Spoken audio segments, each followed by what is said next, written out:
আপনি কি জানেন, নামাজের সালাম ফেরানো মানে শুধু ঘাড় ঘোরানো নয়।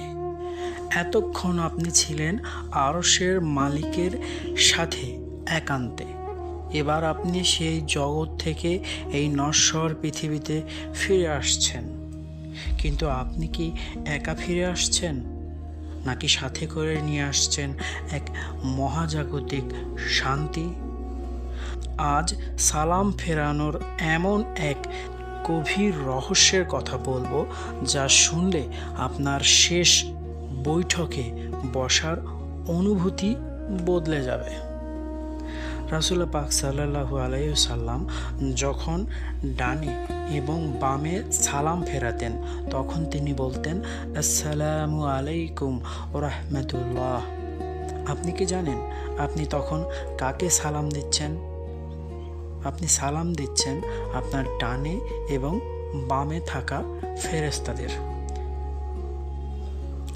আপনি সালাম দিচ্ছেন আপনার সাথে নামাজে থাকা অন্য মুমিনদের।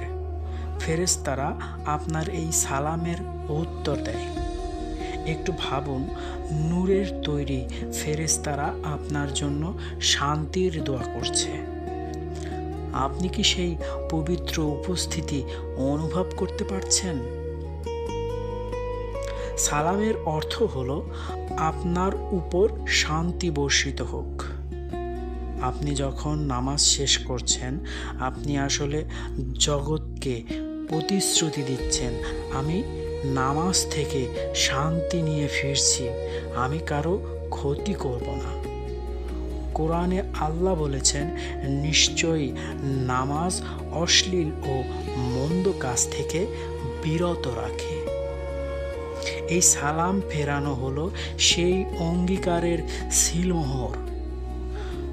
যদি আপনার সালাম আপনার আচরণে পরিবর্তন না আনে, তবে সেই নামাজ কি পূর্ণ হলো? এই প্রক্রিয়াটা যদি আপনি ধরতে পারেন, তবে আপনার প্রতিটা সালাম হবে একটি বিপ্লব।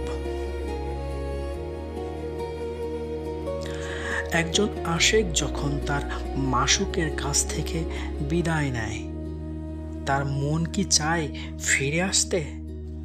না, ফিরে আসতে চায় না। সালাম ফেরানো মানে হলো আল্লাহর খাস দরবার থেকে সাধারণত দুনিয়ায় ফেরা। তাই সালাম ফেরানোর পর মুমিনরা সাথে সাথে উঠে দৌড় দেয় না। রাসূল পাক সাল্লাল্লাহু আলাইহি ওয়াসাল্লাম সালাম ফেরানোর পর অন্তত 3 বার বলতেন, আস্তাগফিরুল্লাহ। কেন? কারণ তিনি ভয় পেতেন, এই মহান রবের সামনে কি আমি ঠিকমতো দাঁড়াতে পেরেছি?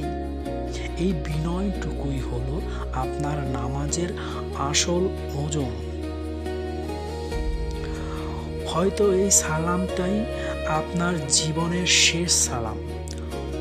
হয়তো ফেরেশতারা শেষবারের মতো আপনার পক্ষ থেকে শান্তির বার্তা নিয়ে আরশে যাচ্ছে।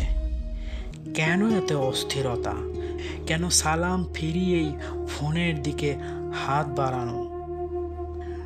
যার সাথে কথা বলে আসলেন, তাকে আরেকটু সময় দিন।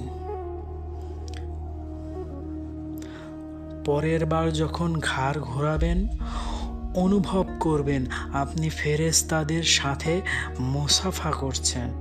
অনুভব করবেন আপনি দুনিয়াকে বলছেন, আমি শান্তি নিয়ে ফিরছি।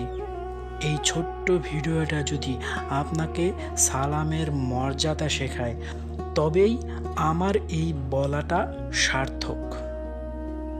অবহেলা করবেন না, এটাই আপনার ইবাদতের পূর্ণতা।